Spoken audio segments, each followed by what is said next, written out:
Dragon Age, my favorite fantasy setting. From the snarky individuals that accompany on your journey across Thedas, to the big questions the series asks that has people writing literally books worth of text to prove someone wrong over the internet. Dragon Age is my kind of world, but to be honest, I've never paid much attention to the tie-in material.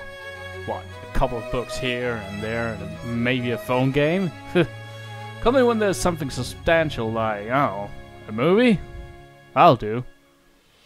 Dragon Age Dawn of the Seeker, so far the only officially released movie set in Thedas, exploring the universe we all know and love. And what better way to do that but with a familiar face? After Dragon Age 2, but before the events of Dragon Age Inquisition, Dawn of the Seeker follows the adventure of the Seeker Cassandra Pendergast. She's framed by a mysterious interloper who wishes to use a girl with dragon blood abilities to somehow damage the Chandri. As she and a friend escapes with the girl in tow, she's forced to team up with a mage to uncover the evil plot and stop it before the 10-year gathering, an event where pilgrims from around the world show up to hear her speech and get blessed by the divine. Can Cassandra get over her prejudices and mistrust in order to save the world? Silence, blood mage!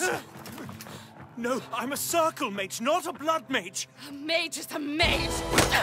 Plus very straightforward as these go. The villains are made fairly obvious from the get-go, and good luck figuring out what the names of these characters are. Here's a hint. Most of them are named.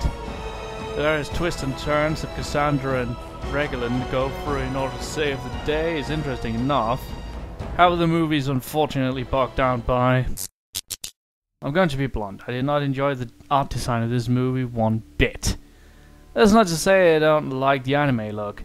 This is about as bland and cookie cutter as shonen art can get. Faces are too clean and fairly expressionless.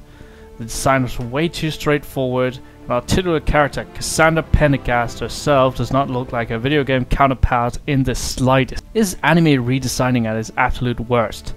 Gone is Cassandra's Greek look and battle scars, added is boob armor and a ponytail to make her look feminine. The only Cassandra-like feature on this character is a resting bitch face, but the actual Cassandra at least cracked a smile once in a while.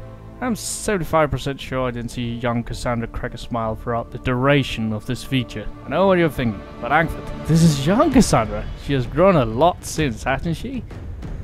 Well, this wasn't that long ago, remember? This is after Kirkwall and before Inquisition, so we're talking about 3 years at most. Good luck picking up on that though. They only give that piece of info in like a throwaway comment, and even then I had to rewatch the scene twice to hear what was actually being said. Not to mention, look at this guy. What would you call this guy? Commander Gregor, right? It isn't him. I went through most of this movie thinking, man, Gregor sure turned into an asshole after going to Olay, but this man is unnamed and he's not Gregor. His character doesn't fit Gregor, and his voice actor is entirely different.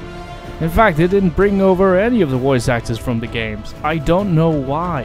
But hey, how important is the art design if the animation is good, right? Well, the animation of this movie what you would commonly expect from a low-budget Japanese production. All the effort is put into impressive action sequences, which is choreographed really well, but all the talking scenes are really not worth it. Consider yourself pulls off feats would fit for a badass Seeker of the Chandri, even if it doesn't really mesh well with her power level when you first encounter her in the games.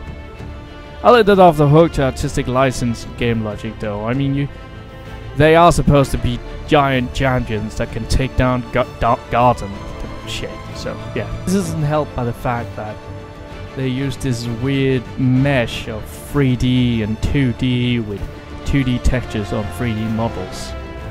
This doesn't really help either that the characters' talking scenes look more like marionettes moving around and moving their heads back and forth than actual people moving around. The voice actors aren't given a chance to really put any effort into this performance at all. Ever had an experience that felt decent at the time, but as you started going on in your head, you started noticing more and more faults? This summarizes my experience with this film. The film is entertaining enough, at least for a little while, and if you ignore the fact that it's blatantly one note in his comments on the Templar-Mage relations, despite highlighting them as a plot point in the intro. You'll rarely see Cassandra pulling off some badass things, and see it if you're a super fan but don't expect a new favorite in your collection. This rating is NAGAFP, not as good as first perceived.